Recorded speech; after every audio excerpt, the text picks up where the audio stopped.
Hey guys, yours truly, Kevin Grace. Today is August the 20th, 2025. I'm in fabulous Las Vegas, Nevada at the Plaza Hotel. Tonight is the second night of the Cauliflower Alley banquet, and it raises money for wrestlers in need. You don't have to be retired wrestlers, but some of them, of course, facing some medical issues, health issues, a little down on luck, and may need money from the Brotherhood. And I ask any of you, if you can, send in a donation. It's tax-free, or you become a member like I am. I'm a lifetime member and get to come to these banquets. So it's normally a two-night situation. And last night was Natalia Neihart. She got the Loose Feds Award. I talked to her afterwards and got a picture with her and also her husband, TJ, Tyson Kidd. And we got a picture with Jimmy Hart, who's the MC, the mouth of the South. And El Fantasma, he was here, superstar from Mexico. I didn't get a chance to get a picture with him, but his son, who works with WWE, Escobar, he inducted him, and so I didn't get a chance to speak to them afterwards. Kenny King, who was with Ring of Honor and TNA, he inducted Chris Bay, who was hurt for about a year and a half ago. He had a 10% chance of walking again, and man, he looks great. I'm not sure if he'll be back in the ring, but very inspirational. They gave him the award yesterday. I spoke to him after the ceremony, so it's real nice. Jazz, she was inducted, and tonight it's going to be a nice lineup. You got Mick Foley, you've got Abdul the Butcher, and Harley Race is being inducted, but of course she's passed away, so his son will be doing the honors of getting the award. So looking for some different wrestlers that may have come in today. And also, I can't forget Dr. Tom Pritchard. He got inducted last night as well. So really, really nice event. And I stayed here at the Plaza. This year they didn't charge any type of resort fee, and parking is free if you are a guest here. So it's a real nice thing. But like I said, I implore you to look into donating to Cauliflower Alley Club, and you can go on the website and check everything else, or sending in a donation. But stay tuned for my videos and photos. Let's go.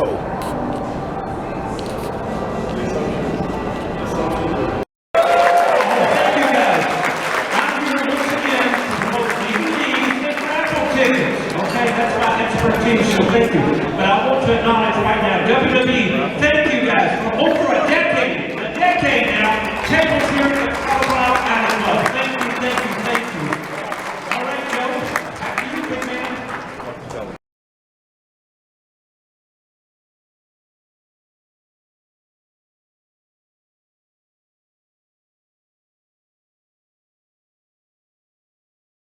Foley started the program, as we briefly mentioned, his shirt off his back. Mick Foley started sending checks, 500 here, 300 there, 600 there, 700 there. Mick Foley has given single-handedly to this club over $25,000.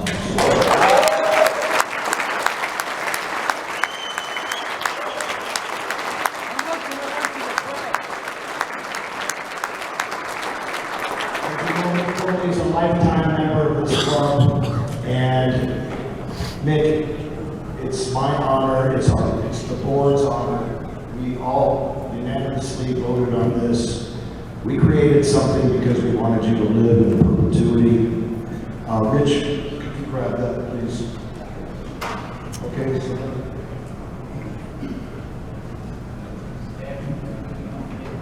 this weighs 7 pounds, I think, but Nick's I'm sure he's going to hit somebody over the head with it.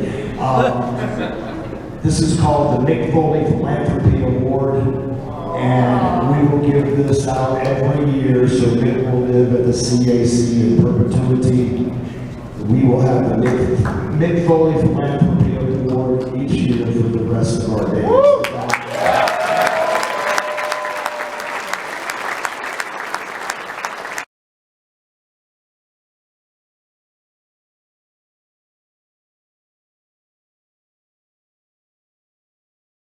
Someone with so much vim and vigor who they'd seen on their TV. And I was proud of the fact that, as my daughter alluded to, I did have the guts, the pride, and the fortitude to stop those EMTs and say, "Want to take a photo of me in front of my car?" You gotta get that photo out there. And that's when I really started thinking about CAC. Brian had called me the year before, and obviously I'm thrilled to get this award. And I was already a lifetime member of CAC, but it didn't dawn on me just how important their body of work is until I had that life-threatening experience. And I thought it extended to what I did in the ring. There were a lot of well-meaning old-timers who were warning me about the way I'd be feeling when I got to be about my age right now. And a lot of them had me in a wheelchair about 20 to 30 years ago. And I'm so lucky to still be standing, doing fairly well, all things considered, but I know some of my associates are not, and that's why I think it's so important that we have an organization like this. Ryan, I'm so gratified. Every time, yeah, I appreciate that.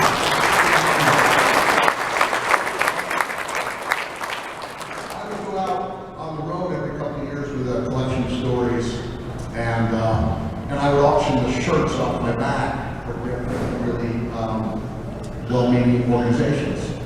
And it never hit me until I had that accident that CAC should be the one. For this tour, I hope change it from town to town. Even though that's fine. But I just thought, here's something we can all agree upon. And it's something that, believe it or not, most of us in the rest of the community are not aware of. So I'm here, hopefully. I don't have the skills that Brian has to organize and to make things happen. We all play a role in life, and I think we all have to play a role in CAC. My role is to get the word out. Trying to raise the money, but really the money I'm raising on the road with these shirt auctions is hopefully a drop in the hat compared to what could happen if the right people hear about this organization, realize they spent dozens of years, the better part of a lifetime, loving and appreciating what we do without even considering that there's an opportunity to give back. So that's the role I'm playing here.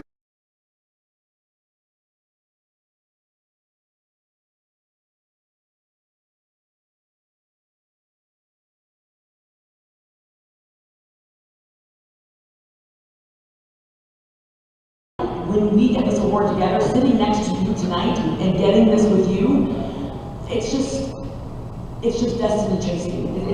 It just means everything to me. And then I realized that Brian said we're gonna have one person, give me the award. And I was like, there's nobody that's been on this journey with me more than TJ. And also, I really like when TJ puts me over and tells me I'm pretty and I'm great. But yes, so Becky Lynch, she put me through the ringer, and yes, she's a bitch. But wild animals couldn't have kept me from being here today. To be the first woman ever to be awarded the prestigious Ruth As Award means everything to me. To come from a house that was always filled with legends, to end up in a room full of them. Only now, I'm not a young girl hoping to break in. I finally feel like a woman who has.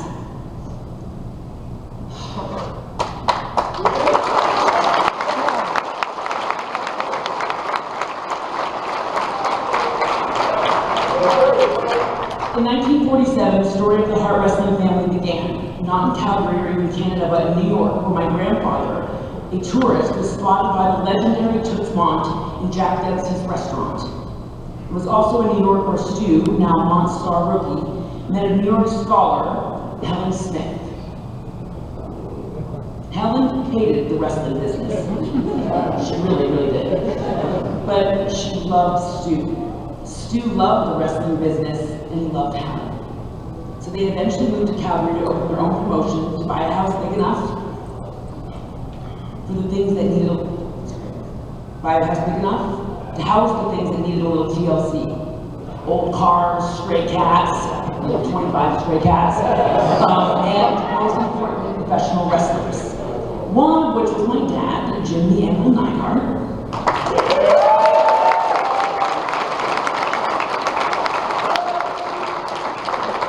Now, my dad was coming from the NFL.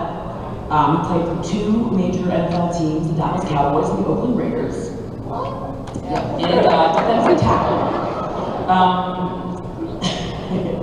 But he had a bad elbow and a huge cocaine problem. Only kidding. I'm just kidding. Cocaine problem came in.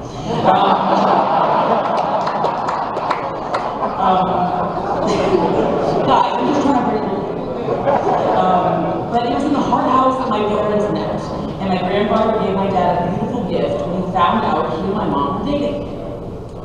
2 ruptured eyeballs down in the dungeon. But my dad was tough as nails, and 3 months after he started dating my mom, they married, and that's where I came along. And that's when the Hart House became my home. The thing was back then, if you were a guy and didn't want to wrestle in the Hart family, it probably felt like an outsider. But if you were a girl and you wanted to wrestle, you just felt weird. I know I did. That's why it took me years and years to say that I finally wanted in.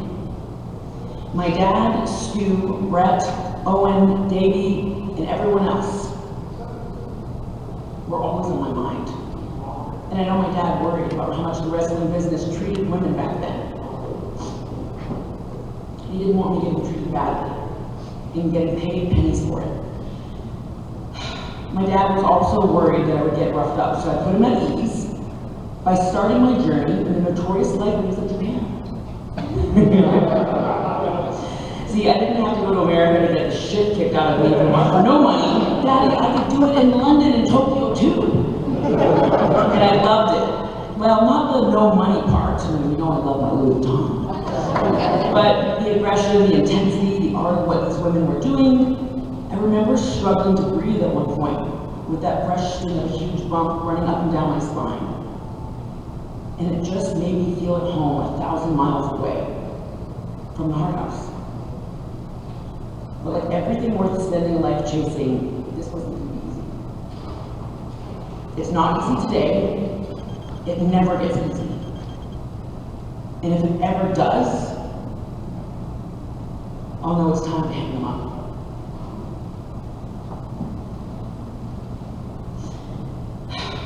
I'm not sure if you guys know, and I probably haven't mentioned this in public before, but I'm a heart. Which I guess from the outside means, might seem like it would have helped open doors. But I guess I was born with the original sin in WWE, in that by the time I arrived at their door, there was already a couple of lifetimes of history between the Harts and McMahons. And I'm not sure if you've heard, but not all of it was great. So up I roll in the era of perfect 10 models looking like the Anvil in a wig. I was a little thicker back then. I had to learn the painful lesson of adding the sizzle to the steak, and I'm still learning it today. When I began, I was worried about where I'd fit in. When you come from a family that has done it all, it's hard to find new ground to prove yourself. I couldn't be the first to do a lot of things, but what my dad said was, be the first to beat the house. That's what the professional part of professional wrestling is all about. When you're done, to be able to leave not broke or broken. Well, Daddy, I'm still working on it.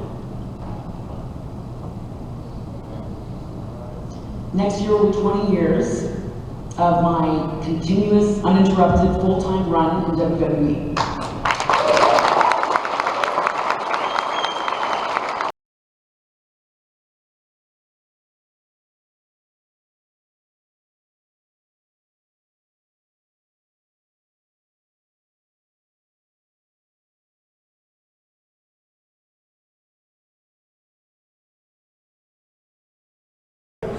For a lot of people out there, and yes, I stabbed them, yes, I done it. We done, folks, we done so much together. and we turned the tables around. But the main part of what I want to say one thing. Bob and Stu Hart's father, right? One time in Calgary, Alberta, Stu Hart was supposed to pick me up. And my sister called me and said her son died in a car accident. And my brother said that was the car you bought her. It was so small that when he got hit in the back, he was going to die. So at that time, I had to took the field of my life. I started having new friends, and I started doing this, doing that, and Stu Hart come to pick me up and take me to the territory. And he banged on the door, banged on, I went to open the door. So we got the lady, she came down, and when she came down, she opened the door, we were out the wall.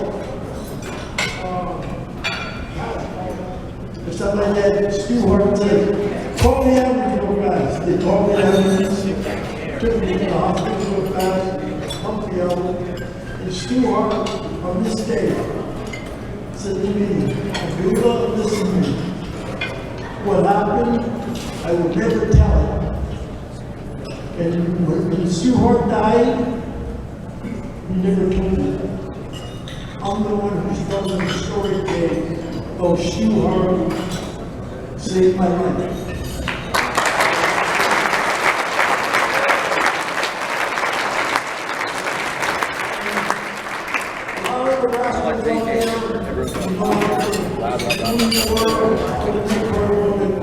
I wrestled everybody, I tried to make everybody money and stuff like that, sell around in Japan and stuff like that, but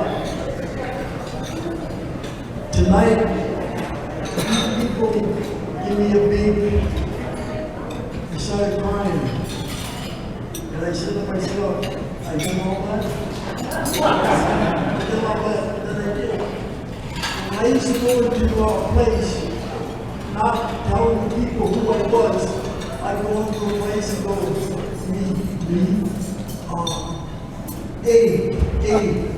They said, oh, you want toast. Oh, you want toast. That's where I was talking. So one day I was calling Japan, and the lady heard me talk. And I came downstairs and said, you need to call Tokyo. She thought you had I heard you talking for over a half an hour. So I got out there and said, no. She said, no, don't you put that shit on me no more. The main part of what this is, the promoter,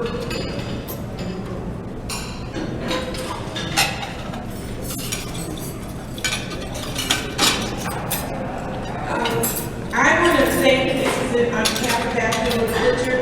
I want to thank Brian Blair. Thank you so much, Brian. And Principal Bob Johnson. And thank you for an outstanding introduction to him. Thank you so much. He's well deserved. And thanks to all of his fans and friends out here, because you all are outstanding. Without you all, he would not be African Little Butcher. Thank you very much.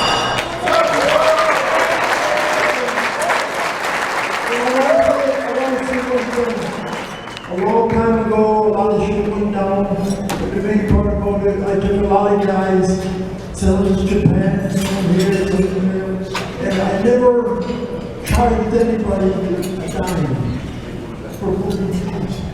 But the main part about it is this, I changed a lot of stuff around, you understand, but when I talked to a promoter, I said, bring this guy in, this guy. Tommy Rich, I'll never forget it. Tommy was a nice kid. So we were in the army, and I told Tommy, listen to this. I want you to pick me up. He said, I can't do it. Son of a bitch, you better pick me up. So anybody's got to, came down to pick me up.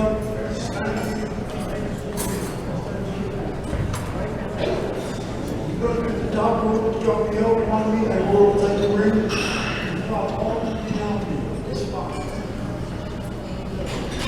From that day on, I made Tommy Rich, I made so many guys all over the world what the 3-point fight this is. I don't know how I done it. I was shooting so damn much. I used to eat light balls, right? I take a light ball, break it, and that's the thing here.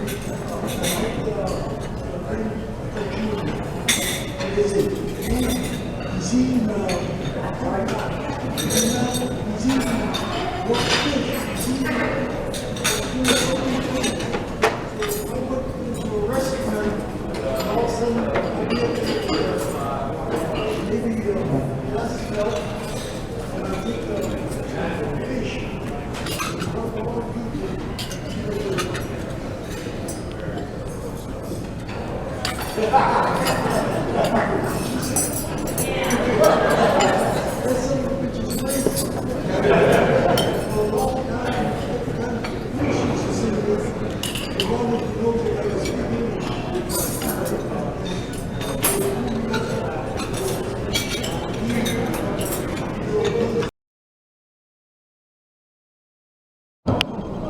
When I started this journey, I didn't know where it would take me. I just knew I had a fire inside of me, a fight, passion, and a purpose. I was the one stepping into a world that wasn't always built for a woman like me. But I stepped in anyway, shoulders back, head held high, and I fought not just for titles, but for respect. I'm proud to say I became a 2-time WWE Women's Champion, but more than championships, I'm proud of the battles I fought behind the scenes, the stereotypes I broke, the doors I have kicked in, an example I hope I've set for every young woman, especially young black women watching, thinking maybe I can do this too.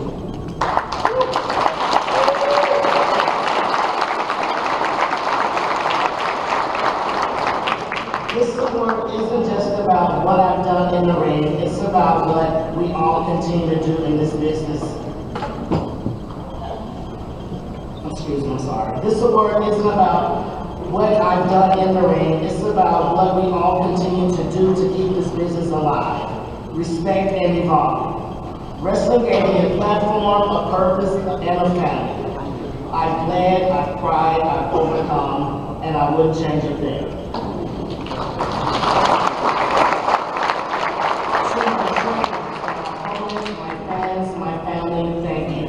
You have shaped me into the Jazz you see today, the fighter, the champion, and the one standing before you tonight. To the next generation, never be afraid to be different. Be bold and to fight for your place, be undeniable. And to the CAC, thank you again for recognizing not just for my work, but for my work. Much love and respect, and God bless you all.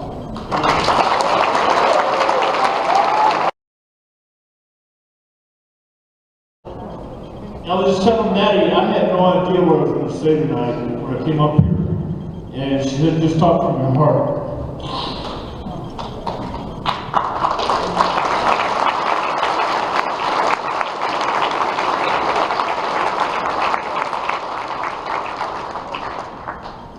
We were talking earlier as kids, listening to the stories from Paul Bosch about the Cauliflower Alley Club.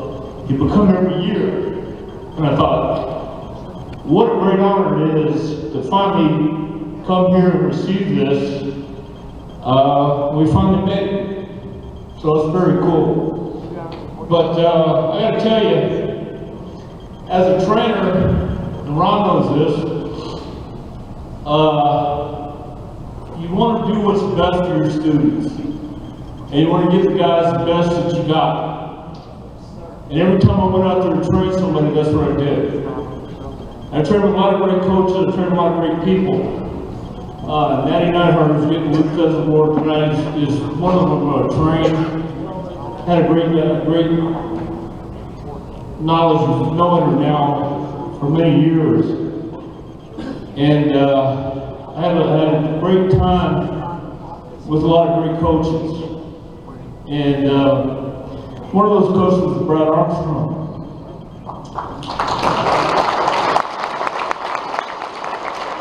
We went to Japan in early 1990, and I'll never forget this guy named George Silk. But we all went to his shop, and we got the kimonos and all the souvenirs to take back home. And when we went to the shop, George says, you know, when Brad introduced himself, George said, I have a picture of your father, and I want to show you. He was all excited. And we went back to his office, and there on his desk, this picture that George was so proud of, he wanted Brad to sign. And it was a picture of Neil Armstrong.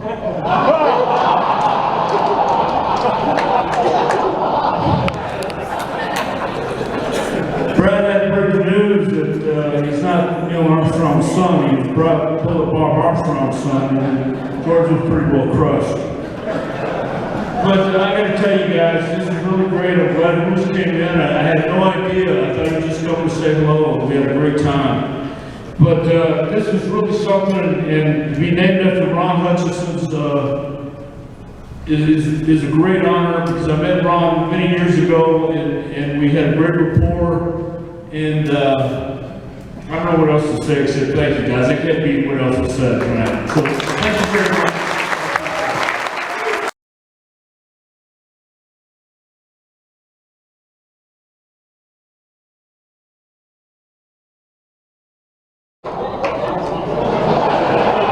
Thank you very much. We love you, baby. Whoa, g'day, ladies. How are you doing tonight? I'm honored to be here tonight on behalf of Butch and myself to receive these awards from Cauliflower Alley. Thank you very much.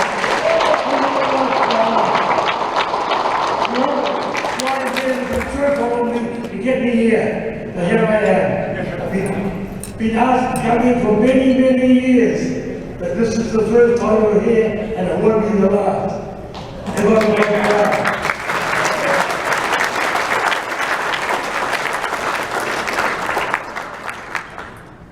When I started in this business, I'd never seen wrestling, I'd never heard of it. In New Zealand, they didn't even have television to 69. And 61, my next door neighbor won a bodybuilding contest, and the judge there said to my next door neighbor, said, "Do you want to make some money with that body?" And he said, "Yeah." Well, he said, "Come into this gym." And now we're open there 5 days a week, Monday to Friday, we train, and that's so he started going there.